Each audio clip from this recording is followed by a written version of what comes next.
నా చిన్నప్పటి English text బుక్లోని ఒక ఫేవరెట్ స్టోరీ చెప్తాను. మైకేల్ అనే ఒక ఆథర్ క్రిస్మస్ ముందు రోజు పాత టేబుల్ ఒకటి జంక్ యార్డ్ నుంచి తెచ్చుకొని క్లీన్ చేస్తుంటే ఒక టిన్ బాక్స్ కనిపిస్తుంది.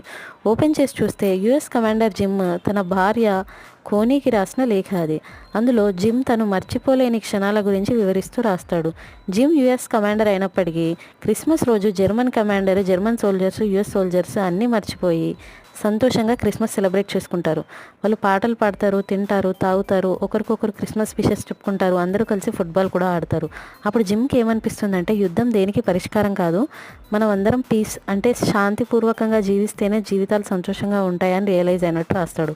ఇదంతా చదివిన ఆథర్ వాళ్ళ ఆవిడ ఇంకా బ్రతికే ఉందేమో అని ఆ ఎన్వలప్లో ఉన్న అడ్రస్కి వెళ్తే ఆ ఇల్లు కాలిపోయి ఉంటుంది. కొంచెం ఎంక్వైరీ చేస్తే ఆ ముసలావిడ ఒక హాస్పిటల్లో ఉందని తెలుస్తుంది. సో మన ఆథర్ తీసుకెళ్ళి ఆ డబ్బు ముసలావిడికి ఇవ్వగానే ఆవిడ చాలా సంతోషిస్తుంది. సబ్స్క్రైబ్.